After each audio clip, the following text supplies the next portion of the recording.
नमस्कार दोस्तों, स्वागत है आप सभी का एक बार फिर से राजू सर के नाम से इस यूट्यूब चैनल के अंदर एमसीक्यू वीडियो की स्टडी के अंदर एक और नया एमसीक्यू हम लेके आए हैं। एसएससी सीआरपीएफ व्यापम एग्जाम के पॉइंट ऑफ व्यू में कुछ इंपॉर्टेंट एमसीक्यू जिनको सॉल्व करने वाले हम विद रैशनल है। तो फटाफट से लिंक को शेयर कर दीजिए, चैनल को लाइक कर दीजिए, वीडियो को लाइक कर दीजिए और अभी तक आपने चैनल को सब्सक्राइब नहीं किया तो उसको सब्सक्राइब कर दीजिए। बेहतरीन एमसीक्यू सेशन जिसकी शुरुआत करेंगे हम कुछ इंपॉर्टेंट और खास एमसीक्यू के साथ में, तो शेयर जरूर करिएगा ताकि मैक्सिमम जो है लोग हमसे कनेक्ट हो सके और इस बेहतरीन एमसीक्यू सेशन का फायदा उठा सके। तो शुरुआत करते हैं एक बेहतरीन एमसीक्यू सेशन की। सबसे पहला इंपॉर्टेंट एमसीक्यू आप लोगों के सामने ये रहा। The nurse is caring for the client following a cerebral vascular accident CVA, बीमारी या CVA, उस मरीज को केयर दे रहे हैं। Which portion of the brain is responsible for taste, smell and hearing? कौन सा पोर्शन जो ब्रेन का है वो रेस्पॉन्सिबल है टेस्ट, स्मेल और हियरिंग के लिए? मरीज किसका है? सेरिब्रल वेस्कुलर एक्सीडेंट का, सीवीए। और सीवीए के मरीज को आप केयर दे रहे हैं।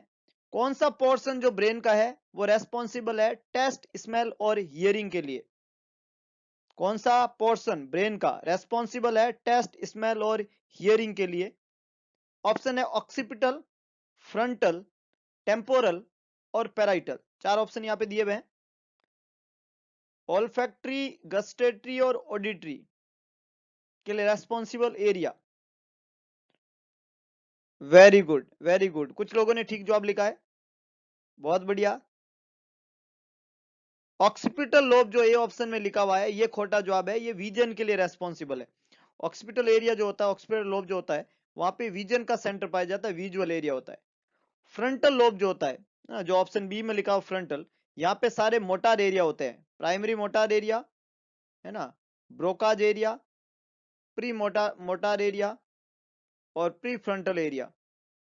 प्री फ्रंटल एरिया ये फ्रंटल लोब में पाए जाते हैं चार एरिया। प्राइमरी मोटार एरिया सारी वॉलंटरी स्केलेटल के मूवमेंट को कंट्रोल करता है। ब्रोकाज एरिया स्पीच की मसल का मूवमेंट कराता है। इसके अलावा प्री मोटर एरिया और प्री फ्रंटल एरिया वहां पे पाए जाते हैं। एक का काम, प्री मोटर एरिया का काम मोटर जो इंपल्सेज है उनको कंट्रोल करना, कोऑर्डिनेट करना, और प्री फ्रंटल एरिया जो है वो फ्रंटल लोब में होता है जो बेसिकली जितनी भी इंटेलिजेंस होती है आदमी और जानवर में जो डिफरेंशिएशन होता है वो प्री फ्रंटल एरिया करता है। सी ऑप्शन लिखा हुआ है टेम्पोरल लोब, बहुत बढ़िया, टेम्पोरल लोब। इसके अंदर दो एरिया होते हैं, तीन एरिया होते हैं वैसे तो, लेकिन स्मेल वाला एरिया ओल्फैक्टरी एरिया और इसके अलावा हियरिंग वाला एरिया ऑडिटरी एरिया। तो स्मेल के लिए और हियरिंग के लिए ओल्फैक्टरी और ऑडिटरी है ना, स्मेल के लिए ओल्फैक्टरी, हियरिंग के लिए ऑडिटरी। ये दो एरिया कहां पाए जाते हैं? टेम्पोरल लोब के अंदर। तो यहाँ पे करेक्ट आंसर सी बनेगा। हालांकि टेस्ट वाला एरिया गस्टेटरी पैराइटल लोब में होता है और इसके अलावा सोमेटोसेंसरी एरिया होता है पैराइटल लोब में, गस्टेटरी एरिया पैराइटल में होता है। पर यहाँ पे तीन में से दो एरिया टेम्पोरल के, इसलिए करेक्ट आंसर टेम्पोरल जाएगा। तो सी यहाँ पे बिल्कुल करेक्ट आंसर है। मैक्सिमम लोगों ने ठीक जवाब दिया है। टेम्पोरल लोब के अंदर पाए जाते हैं स्मेल और हियरिंग के एरिया, और पैराइटल लोब में पाया जाता है गस्टेटरी एरिया। बहुत ही बढ़िया, बहुत ही शानदार, वेरी गुड, एक्सीलेंट। आगे लेके चलता हूँ, नेक्स्ट देखिएगा। 20-year-old is admitted to the rehabilitation unit following a motorcycle accident. Which would be the appropriate method for measuring the client for crutches? Motor vehicle accident हुआ, 20 साल उम्र है, रिहेबिलिटेशन यूनिट के अंदर मरीज भर्ती हुआ है।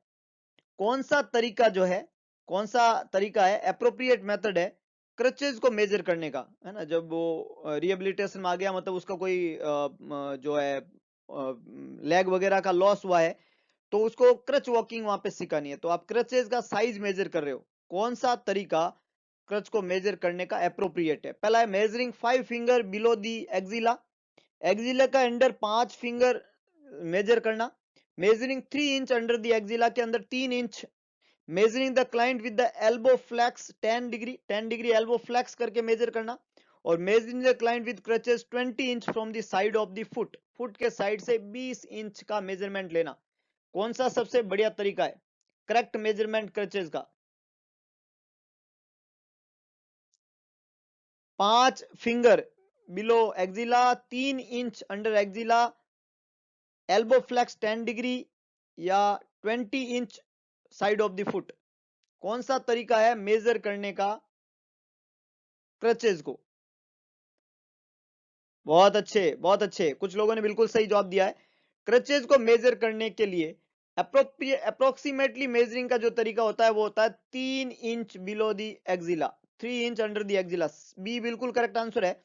3 इंच अंडर दी एक्जिला सबसे बेस्ट, सबसे सही तरीका है क्रचेज को मेजर करने का।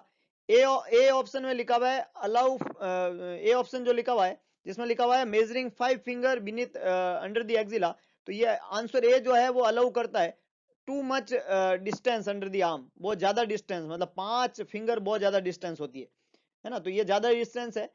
एल्बो जो है उसको फ्लेक्स करना होता है अप्रोक्सीमेटली 35 डिग्री, यहाँ पे लिखा हुआ है 10 डिग्री इसलिए खोटा है।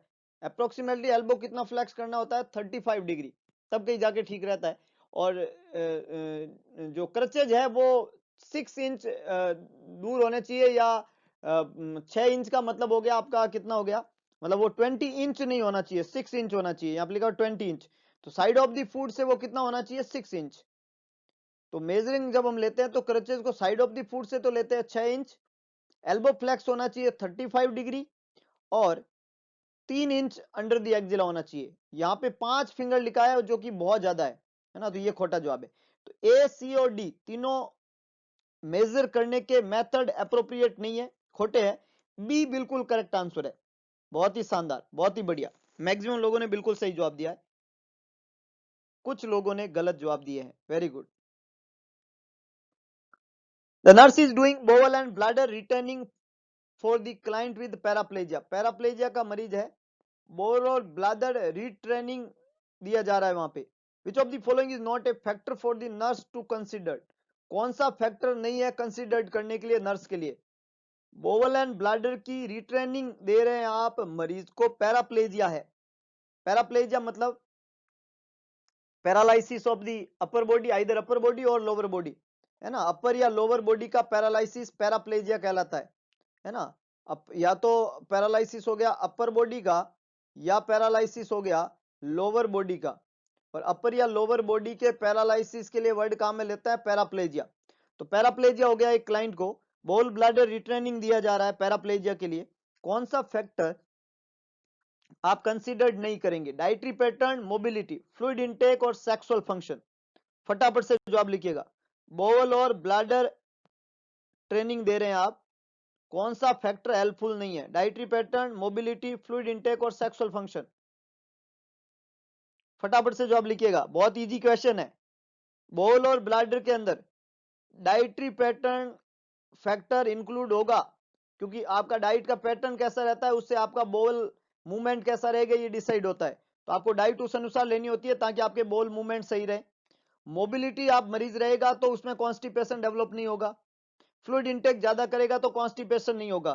तो diet, high fibre diet with good mobility and high fluid intake, ये तीनों चीजें बोवल और ब्लैडर को सही रखते हैं, उसके ट्रेनिंग में ये हेल्प करेंगे।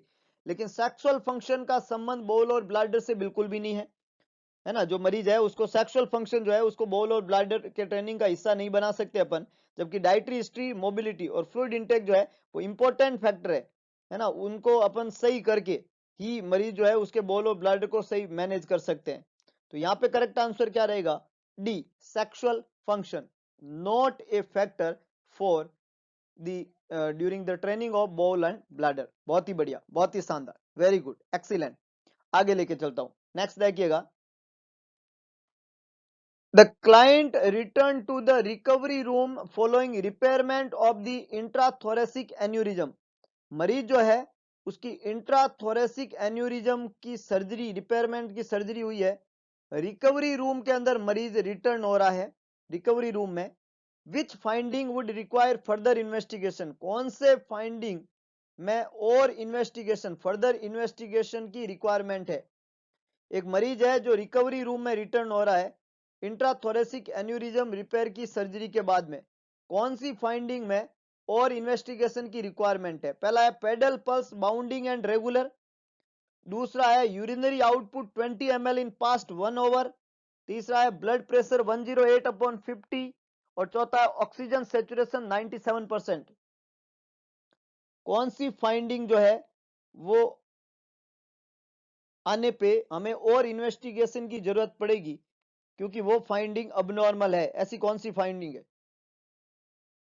बहुत बढ़िया, बहुत ही बढ़िया, क्या बात है, क्या बात है। मतलब सुबह सुबह आप लोगों ने जो है ये जवाब देके दिल को खुश कर दिया भाई, है ना। मतलब अब तो कॉफी पीने की जरूरत नहीं है। बहुत ही शानदार, बहुत ही बढ़िया। बी बिल्कुल करेक्ट आंसर है। यूरिनरी आउटपुट 20 ml 1 घंटे के अंदर कम है साहब। यूरिनरी आउटपुट 20 ml, ये कंडीशन ओलिगो यूरिया है। कैसी कंडीशन है? और ओलिगो यूरिया जो है, ये लेस यूरिन आउटपुट जो है वो डेंजरस है, गड़बड़ है। ए ऑप्शन में लिखा हुआ है पेडल पल्स जो है वो बाउंडिंग और रेगुलर है, ये बढ़िया है। अगर पेडल पल्स वीक होती, थ्रेडी होती, तो प्रॉब्लम होती। ये तो बढ़िया है। सी ऑप्शन जो है वहां लिखा हुआ है ब्लड प्रेशर 108/50, तो ये सही है, डिजायरेबल ब्लड प्रेशर है, ठीक है ना। डिजायरेबल ब्लड प्रेशर है क्लाइंट का, क्योंकि थोड़ा इसको लोअर साइड में ही रखना होता है सर्जरी के बाद में। एन्यूरिज्म की सर्जरी होती है, उसके बाद में बीपी को थोड़ा कम रखते हैं। क्यों? क्योंकि वो सर्जरी सक्सेसफुल रहे। और ऑक्सीजन का सेचुरेशन 97% जो है वो सही है, नॉर्मल लिमिट के अंदर है ना। तो जिन्होंने सी जवाब दिया वो खोटा जवाब है, बी ही करेक्ट जवाब होगा। यूरिन आउटपुट 20 ml गड़बड़ है ना। एओर्टा जो है उसको आपने क्लैम्प किया इस सर्जरी के अंदर। जब हम एओर्टा को क्लैम्प करते हैं तो ब्लड सप्लाई जो है वो इंटरफेयर होती है, ब्लड सप्लाई कम जाती है, और उसकी वजह से ब्लड सप्लाई इंटरफेयर होने से किडनी एक वो ऑर्गन है जिसको सबसे ज्यादा एओर्टा का कार्डियक आउटपुट का ब्लड मिलता है, 20% ऑफ टोटल कार्डियक आउटपुट। और वो अगर कम जाएगा तो ओलिगो यूरिया होगा, ओलिगो यूरिया होने की संभावना होती है, और उससे रीनल डैमेज होगा, किडनी को डैमेज होगा। तो हमें ओलिगो यूरिया के लिए असेस करना होता है, यूरिन आउटपुट चेक करना होता है। तो बी बिल्कुल करेक्ट आंसर है। Urine output 20 ml in past 1 hour, it should be checked as early as possible. Very good, बहुत बढ़िया, बहुत ही शानदार। आगे लेके चलता हूं, नेक्स्ट देखिएगा। When the nurse is teaching the client regarding use of sodium warfarin, which statement made by the client? Sodium warfarin जो है उसके यूज के बारे में वहां पे पेशेंट को जो है टीचिंग किया जा रहा है। कौन सा स्टेटमेंट जो मेड किया जाता है पेशेंट के द्वारा, which statement made by the client would require further teaching? कौन सा स्टेटमेंट मरीज ने किया जिसमें और टीचिंग की जरूरत है? चार ऑप्शन है। पहला दिया हुआ है I will have blood drawn every month, हर महीने ब्लड ड्रॉन किया जाएगा मेरा। सेकंड है I will assess my skin for a rash, मैं स्किन को रैश के लिए असेस करूंगा। थर्ड वन है I take aspirin for a headache, मैं हेडेक के लिए एस्प्रिन का इंटेक करूं। लास्ट है I will use a electronic razor to shave, shave करने के लिए इलेक्ट्रॉनिक रेजर जो है वो काम में लिया जाएगा। तो कौन सा स्टेटमेंट अगर पेशेंट ने बोला तो उसमें फर्दर टीचिंग का रिक्वायरमेंट है, इसका मतलब वो गलत स्टेटमेंट दिया मरीज ने। Blood drawn every month, skin rash, aspirin for headache, electric razor for shave. बहुत बढ़िया, बहुत बढ़िया। कुछ लोगों ने ठीक जवाब पहचाना है, कुछ लोगों ने ठीक देखा है, बहुत ही शानदार। देखिएगा, जो मरीज वारफरीन के ऊपर होता है उस मरीज को एस्प्रिन नहीं देना होता है। बहुत इंपॉर्टेंट कंसेप्ट है। The patient who is taking anticoagulant like warfarin should not take aspirin because there is risk of bleeding। तो हेडेक के लिए एस्प्रिन ना ले साहब। I take aspirin for headache, it is contraindicated. तो सी यहाँ पे करेक्ट आंसर बनेगा। ये एक्शन अगर मरीज स्टेटमेंट दे रहा है तो उसको और टीचिंग की जरूरत है, क्योंकि हेडेक के लिए एस्प्रिन लेने पे वो ब्लीडिंग की रिस्क पे होता है, उसको नहीं लेना होता है। मरीज जो है उसको जो ब्लड का ड्रॉन करना हर महीने, या स्किन के रैसेज, या इलेक्ट्रॉनिक रेजर जो है, ये तीनों ऑप्शन जो है वो इनकरेक्ट है, क्योंकि according to the situation assess करते हैं, इनका कोई फिक्स टाइम नहीं है और ये इससे संबंधित नहीं है। तो ए, बी और डी ये तीनों ही खोटे जवाब है ना। और सी यहाँ पे बिल्कुल करेक्ट आंसर है कि कौन सा स्टेटमेंट में और टीचिंग का जरूरत है। बहुत ही बढ़िया, है ना। तो एस्प्रिन ये नहीं लेना, ये गड़बड़ स्टेटमेंट है। ब्लड ड्रॉन एवरी मंथ, ठीक है, हर महीने अकॉर्डिंग टू द शेड्यूल होता है, पर ये कोई गड़बड़ स्टेटमेंट नहीं है। Assess my skin for rash, ये भी ठीक है, रैश के लिए स्किन को असेस करो। अगर ब्लीडिंग हो रही है तो वहां पर रैसेज कलर बनेंगे, परप्यूरा पटेची बनेंगे, तो रिपोर्ट करना, तो असेस करो, कोई दिक्कत नहीं है। इलेक्ट्रॉनिक रेजर यूज करेंगे सेविंग के लिए, बहुत बढ़िया है, ताकि कट लगने की संभावना कम हो, ब्लीडिंग नहीं हो। तो ए, बी और डी ये तो स्टेटमेंट ठीक है, मतलब ये मरीज कह रहा है इसको, मतलब उसको समझ में आया। लेकिन अगर मरीज कह रहा है कि हेडेक के लिए एस्पिरिन लूंगा, इसका मतलब उसको समझ नहीं आया, उसको दोबारा से समझाओ, नहीं लेना है एस्पिरिन, तो लेना नहीं है, इसलिए सी यहाँ पे correct answer. Very good. A client with a femoral popliteal bypass graft, femoral popliteal bypass graft हुआ है, assigned to a semi private room, assign किया मरीज को। The most suitable roommate for this client is the client with, most suitable roommate कौन सा है इस client का, मतलब इस client के साथ में कौन से client को रखा जाएगा जिसका femoral popliteal bypass graft हुआ है, सेमी प्राइवेट रूम असाइन हुआ है। सुटेबल रूममेट कौन सा होगा इस क्लाइंट का, hypothyroidism, diabetic ulcer, ulcerative colitis और निमोनिया, चार ऑप्शन यहाँ पे दिए हुए। रूममेट पोस्ट सर्जिकल क्लाइंट का जो रूममेट है वो होना चाहिए जो इन्फेक्टेड नहीं है। आप अगर सर्जरी कर रहे हो फीमोरल पोप्लिटियल बाईपास ग्राफ्टिंग की, तो ये एक पोस्ट सर्जिकल कंडीशन में मरीज, और अगर उसको आप सेमी प्राइवेट रूम में रख रहे हो तो उसका जो रूममेट है वो होना चाहिए जो इसको कुछ इन्फेक्शन ना दे। तो अगर आप निमोनिया वाले मरीज को उसके साथ रखोगे तो उसको इन्फेक्शन हो जाएगा, अवॉइड करें, निमोनिया वाले मरीज को उसके साथ में नहीं रखें। अगर आप अल्सरेटिव कोलाइटिस वाले मरीज को रखोगे तो उसको इन्फेक्शन हो जाएगा, इसको भी अवॉइड करो। डायबिटिक अल्सर वाले मरीज को रखोगे तो भी उसको प्रॉब्लम होगी, तो इसको भी मत रखो। बी, सी और डी तीनों ही खोटे जवाब है, क्योंकि ये मरीज इन्फेक्टेड है, और इन मरीजों को अगर आपने फीमोरल पोप्लिटियल बाईपास ग्राफ्ट वाले मरीज के साथ में रखा तो ये मरीज जो है वो इन्फेक्टेड हो जाएगा।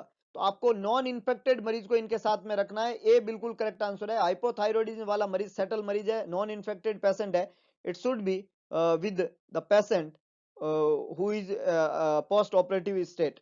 तो ए यहाँ पे करेक्ट आंसर है। हाइपोथायरॉयडिज्म जिस पेशेंट को है वो पेशेंट पोस्ट सर्जिकल पेशेंट के रूममेट के रूप में रह सकता है, क्योंकि ये पेशेंट जो होता है वो नॉन इन्फेक्शियस होता है। वेरी गुड, बहुत बढ़िया, बहुत ही शानदार। आगे लेके चलता हूँ। हाँ, कुछ लोग अभी तक गुड मॉर्निंग में लगे हैं और नींद खुली नहीं है मेरे हिसाब से, है ना? हाँ, कोई ना, वेरी गुड, बहुत बढ़िया। Keep continue, keep learning, learning is a bestest way. अगर आपने लर्न बहुत अच्छा किया तो डेफिनेटली आप लाइफ में बहुत अच्छा कर जाएंगे। अगर आप लाइफ में बहुत अच्छा चाहते हैं तो आपको सीखना पड़ेगा, सीखने का कोई सब्स्टिट्यूट नहीं है, सीखना खुद को ही पड़ेगा। अगर आप आता है तो आप जानते हैं, और अगर आप जानते हैं तो आप कर जाएंगे, नहीं तो कुछ भी पॉसिबल नहीं है, इसलिए लर्निंग कंटिन्यू रखें। The nurse has just received shift report and is prepared to make round. Which client should seen first? Round के लिए प्रिपरेशन चल रही है, कौन से मरीज को सबसे पहले देखा जाएगा? चार मरीज यहाँ पे दिए हुए हैं, सबसे पहले कौन से मरीज को देखोगे? वो मरीज जिसको सेरिब्रल एन्यूरिज्म की हिस्ट्री है और ऑक्सीजन सैचुरेशन 99 है, वो मरीज जो 3 दिन से post coronary artery bypass graft का है, टेम्परेचर उसका 100.2 डिग्री है, या वो मरीज जो एडमिट हुआ है 1 घंटा पहले शॉर्टनेस ऑफ ब्रेथ के साथ में, या वो मरीज जिसको प्रिपेयर किया जा रहा है डिस्चार्ज के लिए फीमोरल पोप्लिटियल बाईपास ग्राफ्ट हुआ था थोड़े दिन पहले, अभी पिछले क्वेश्चन में हुआ था ये ग्राफ्टिंग, और अब उसको डिस्चार्ज के लिए प्रिपेयर कर रहे हैं। आपने उसको हाइपोथायरॉयडिज्म के साथ में रखा तो उसको कोई इन्फेक्शन नहीं हुआ, और आज डिस्चार्ज प्लानिंग आप कर रहे हैं। कौन से मरीज का राउंड सबसे पहले करेंगे? बहुत बढ़िया, क्या बात, क्या बात, बहुत ही शानदार जवाब। सांस है तो आस है, याद रखिएगा, फॉर्मूला एक ही है, और सांस कहाँ गड़बड़ हो रही है? वेरी गुड, सी में गड़बड़ हो रही है साहब। 1 घंटा पहले भर्ती हुआ, एसओबी हो रहा है, शॉर्टनेस ऑफ ब्रेथ हो रहा है, निपट जाएगा। मोरिया बोल सकते हैं अगर आपने इसको पहले नहीं देखा तो। शॉर्टनेस ऑफ ब्रेथ जो है वो एक डेंजरस सिचुएशन है, बहुत बढ़िया। एक मरीज जो 1 घंटा पहले भर्ती हुआ उसको एसओबी हो रहा है, ये उसके लिए डेंजरस है। बाकी 99% सेचुरेशन के साथ में ए ऑप्शन में मरीज सेटल है। Post coronary artery bypass graft हुआ है 100 डिग्री सर्जरी के बाद में, स्लाइट एलिवेटेड टेम्परेचर बड़ा इश्यू नहीं है ना, सर्जरी पोस्ट सर्जिकल कंडीशन में, और डिस्चार्ज के लिए तैयार कर रहे हैं, सेटल मरीज है। तो ए, बी और डी तीनों खोटे जवाब है, सी यहाँ पे बिल्कुल करेक्ट आंसर है। Very good, very good. The doctor has ordered anti-thrombotic stockings to be applied to the leg of the client with peripheral vascular disease, PVD. Peripheral vascular disease है, एंटी थ्रोम्बोटिक स्टॉकिंग वहां पे आपने apply किया। The nurse knows that the proper method of applying the stocking is, proper method क्या है stocking को apply करने का? एंटी थ्रोम्बोलिक स्टॉकिंग्स आप अप्लाई कर रहे हो लेग के ऊपर, वो मरीज जिसको पेरिफेरल वेस्कुलर डिजीज है, तो सबसे अच्छा तरीका क्या है उसको अप्लाई करने का? फर्स्ट है before rising in the morning, second है with the client in the standing position, third है after bathing and applying powder, last one है before retiring in the evening. फटाफट से जवाब लिखिएगा। बहुत बढ़िया, कुछ लोगों ने जवाब देने की यहाँ पे अच्छी कोशिश की है, बहुत शानदार। Anti thrombotic stocking, best time, best time पूछा है, बहुत बढ़िया। यहाँ पे एंटी थ्रोम्बोटिक स्टोकिंग जो होती है उसको अप्लाई करना होता है before rising in the morning. Very good, ए बिल्कुल करेक्ट आंसर है। It should be apply, best time जो अप्लाई का है वो है मॉर्निंग में बिफोर राइजिंग। अगर डॉक्टर ने ऑर्डर किया लेटर इन द डे तो क्लाइंट जो है वो बेड के अंदर जाए, 30 मिनट तक इंतजार करें, बेड के अंदर लेटे, उसके बाद में अप्लाई करें एंटी थ्रोम्बोटिक, मतलब स्टोकिंग्स। तो थ्रोम्बोलाइटिक स्टोकिंग, एंटी थ्रोम्बोलिक स्टोकिंग जो होती है वो अप्लाई करने से पहले मरीज को कुछ रेस्ट लेना होता है, या वो रेस्ट लेके उठा है सुबह तो उठने से पहले वो पहले एंटी थ्रोम्बोलिक स्टोकिंग्स पहने और फिर उठे। बी, सी और डी तीनों ही खोटे जवाब हो गए।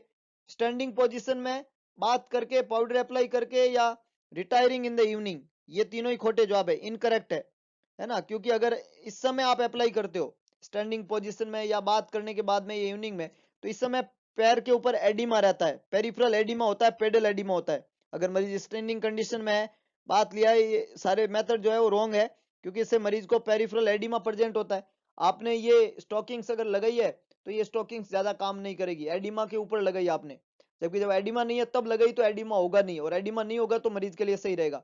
तो अर्ली मॉर्निंग वहां पे एडिमा नहीं होता है, इसलिए अर्ली मॉर्निंग इसको अप्लाई कर देना होता है। तो ए यहाँ पे बिल्कुल करेक्ट आंसर है, बी, सी और डी तीनों ही खोटे जवाब है। बहुत ही बढ़िया, बहुत ही शानदार। आगे लेके चलता हूं, नेक्स्ट देखिएगा, नेक्स्ट देखिएगा। Very good. When we caring for a client with peripheral vascular disease, peripheral vascular disease PVD, उसके लिए मरीज को केयर दे रहे हैं, correctly assess the oxygen saturation level आप असेस कर रहे हो, मॉनिटर में B place on the, monitor को कहां पे रखोगे? मरीज पेरिफेरल वैस्कुलर डिजीज का है, ऑक्सीजन की सेचुरेशन असेस कर रहे हो, मॉनिटर को कहां पे रखोगे आप? एब्डोमन, एंकल, ईयर लोब या चिन, चार ऑप्शन यहां पे लिखे हुए हैं। ऑक्सीजन सेचुरेशन असेस कर रहे हो, मरीज को पेरिफेरल वैस्कुलर डिजीज है।